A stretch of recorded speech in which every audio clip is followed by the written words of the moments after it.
Okay, sir, please go ahead now. First thing I'd like to say is you Canadians have a lot of nerve to come down here after meeting the Washington Nationals.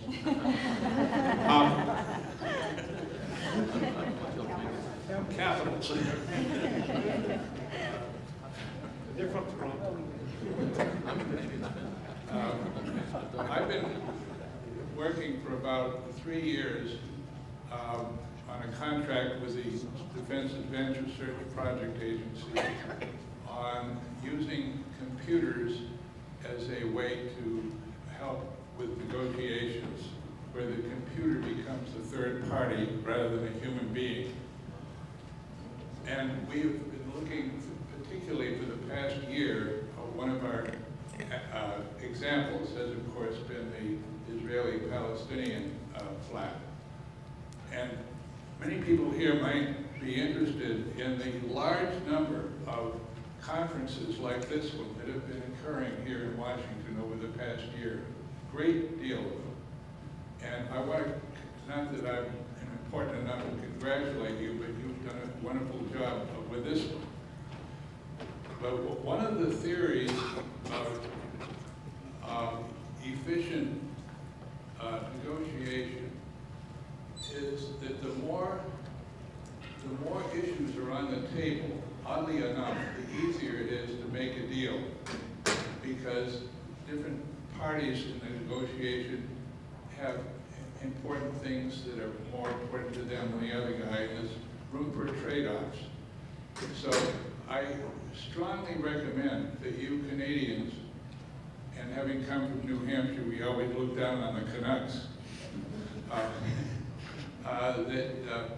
that you try to accommodate the other huge issues in this Israeli-Palestinian dispute.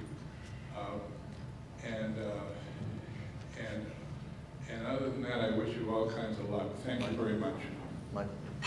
Yes, Dan. I would just, 2 quick reactions.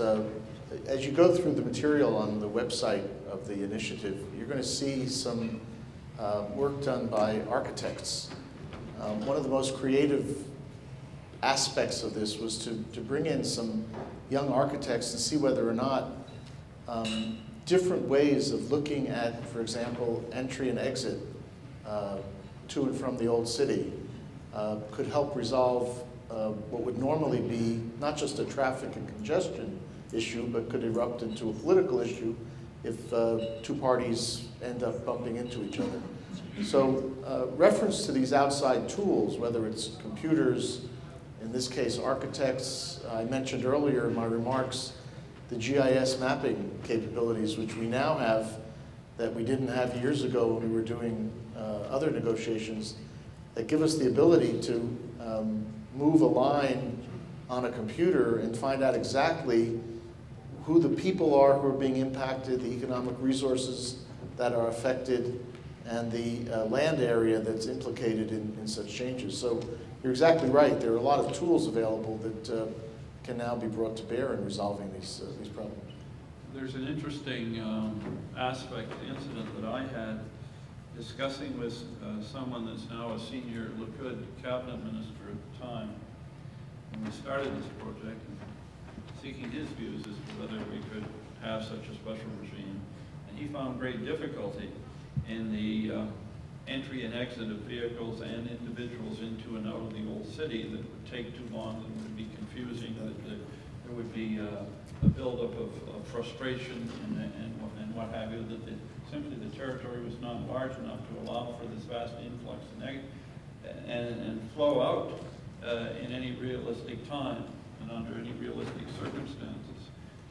We then commissioned this study called the Jaffa Gate study of entry through the Jaffa Gate of both vehicles and cars, and what facilities, inspection facilities, would have to be set up to be used by Israelis in this case, or the old city police, depending on the need. And I went back with this wonderful publication, great pictures and diagrams and everything. I showed it to him and explained it to him, and he said, well, okay, maybe you can do that, but it's ours anyway and we're going to keep it. So I thought, well, it took an architectural study to do it, but now I'm sure why this individual wants to retain East Jerusalem. Please go ahead. There's been a number of comments from all of you up on the dais about how sort of the facts on the ground are changing. And a number of people around the world have said that in fact what's happened is the time for a two-state solution, if there ever was one, is gone. If that is so, and you're either stuck with the current one state that you have now, or a negotiated version in which both the Palestinians and the Israelis create a whole different kind of government, what parts of the study that you've done looking at Jerusalem, how would you see that applying, and where would be, in a sense, more like Northern Ireland or something else, where you're trying to help two peoples form together as one nation and work together in this very critical emotional core of the whole issue? Michael? Very early in our work, we actually had a group doing a study in Chicago saying, well, you know, we don't want to work with you because you are ruling out the one-state solution. Our response to that was, you know, we're three Canadians working in Windsor, Ontario. We're not in the business of ruling things in or out, except perhaps ruling in and out people who've crossed the blue line at the wrong time, that sort of thing. We had to start somewhere. And so what we started with was what seemed at that stage to be the most sensible starting part, which derives in part from the Clinton parameters, the 2 states, 2 capitals, and built from there. And just to take your question in a slightly different direction, we had a lot of discussions, for example, about, well, if we design this thing properly, could it be put in place before there's a peace agreement with the consent of the 2 parties? Would they find it to do that? And also discussions about whether does it work if the sovereignty is notionally divided, or does it require that the sovereignty be deferred? The model is very, very flexible, but to us the optimum is a situation for certain, a 2-state solution with 2 capitals. I suspect at one stage our good friend Danny Seidemann said, I'm not going to buy this vehicle for the vehicle, I'm going to buy it for the parts. And I think if there was a different outcome, the problem of dealing with those friction points, no matter how you divide it, and keeping the lid on it, and making both the 2 different populations inside and outside, who are not going to lose their competitive edge just because a treaty's signed, those problems are not going to go away. And so I suspect you could find any number of scenarios where you could go into not necessarily the papers we've written, but some of the research we've done, and find inspiration for dealing with that thing. That's still going to be, it's always been a tinderbox. It will always be a tinderbox. You're going to have some way of dealing with it.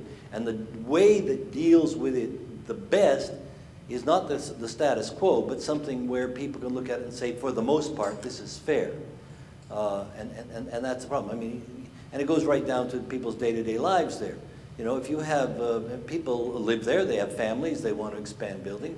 If it takes people from one part of the community 25 years to get a building permit, and people from the other part of the community 25 minutes to get it, you've got an inherently unstable thing.